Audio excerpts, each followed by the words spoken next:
혹시 이런 상상 해보신 적 있나요? 여러분, 몸무게가 갑자기 9배로 불어난다면 어떻게 될까요? 70kg인 사람이 순식간에 630kg이 되는 겁니다. 일어서기는커녕 숨 쉬는 것조차 버거운 상태죠. 그런데 이걸 매일 직장에서 겪는 사람들이 있습니다. 바로 전투기 조종사들이에요.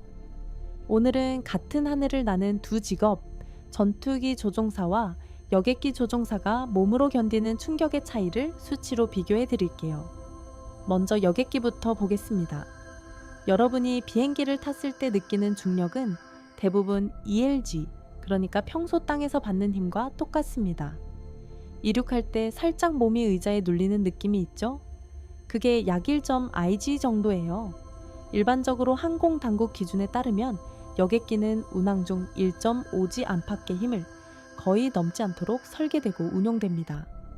물론 극심한 청천단기류 같은 경우엔 더 강한 충격이 기록되기도 하지만 이건 매우 드문 사례예요. 기체 설계 자체도 최소 2.5G 이상의 하중을 견디도록 만들어집니다. 즉, 여객기 조종사의 몸은 우리가 엘리베이터에서 느끼는 정도의 부담을 받는 셈이에요. 자, 이제 전투기로 넘어가 볼까요? F-16이나 F-22 같은 현대 전투기는 급선회할 때 무려 9G까지 걸립니다. 9G가 무슨 의미냐면 아까 말씀드린 것처럼 몸무게가 9배로 늘어난 것과 같아요. 70kg 조종사라면 630kg의 압력이 온몸을 짓누르는 거죠.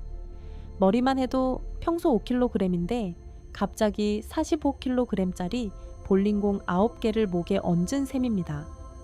이 정도 힘이 걸리면 어떤 일이 벌어질까요? 심장이 피를 머리까지 끌어올리지 못하고 혈액이 하반신으로 몰리면서 뇌배의 산소가 끊깁니다. 처음엔 시야가 좁아지고 흑백으로 변하다가 결국 의식을 잃어요. 이걸 중력으로 인한 의식 상실, 영어로는 GLOK라고 부릅니다. 단 몇 초 만에 조종사가 정신을 놓는 거예요. 시속 수천 킬로미터로 날아가는 전투기에서 몇 초의 공백은 곧 추락을 뜻하죠. 그런데 반대 방향의 위험도 있습니다. 전투기가 급강하거나 거꾸로 꺾을 때는 -G가 걸려요. 이때는 혈액이 거꾸로 머리 쪽으로 몰리면서 눈의 모세혈관이 부풀어 시야가 온통 붉게 변합니다. 이걸 레드아웃이라고 부르는데 심하면 뇌출혈로 이어질 수도 있어요. 일반적으로 사람이 견딜 수 있는 -G는 3G 정도가 한계로 알려져 있습니다. 그럼 조종사들은 이 극한의 힘을 어떻게 버틸까요? 두 가지 무기가 있습니다. 첫 번째는 G슈트예요. 다리와 복부를 꽉 조이는 특수 바지인데 강한 G가 걸리는 순간 자동으로 공기가 주입되면서 하반신을 압박합니다. 혈액이 아래로 쏠리는 걸 막아주는 거죠. 두 번째는 호흡법입니다. 짧게 끊어서 힘껏 숨을 뱉고 들이마시는 특수호흡으로 복압을 높여 뇌로 가는 혈류를 유지해요. 조종사들은 이 호흡법을 몸이 기억할 때까지 수백 시간 훈련합니다. 자, 정리해 볼게요.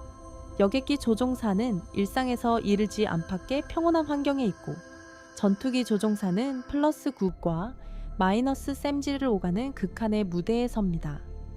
같은 하늘 위에 있지만 두 사람은 완전히 다른 싸움을 하고 있는 셈이죠. 한쪽은 수백 명의 평온을 지키고 다른 한쪽은 자기 몸과 중력 그 자체와 싸우니까요. 여러분이라면 어느 쪽 조종석에 앉아보고 싶으신가요? 댓글로 이유와 함께 남겨주시면 정말 재미있을 것 같아요. 다음 영상에서는 우주비행사들이 발사 순간 견디는 G포스와 그 훈련 과정을 다뤄보려고 합니다. 더 놀라운 숫자들이 기다리고 있으니 놓치지 않으시려면 지금 구독과 좋아요 부탁드릴게요. 다음 영상에서 또 만나요.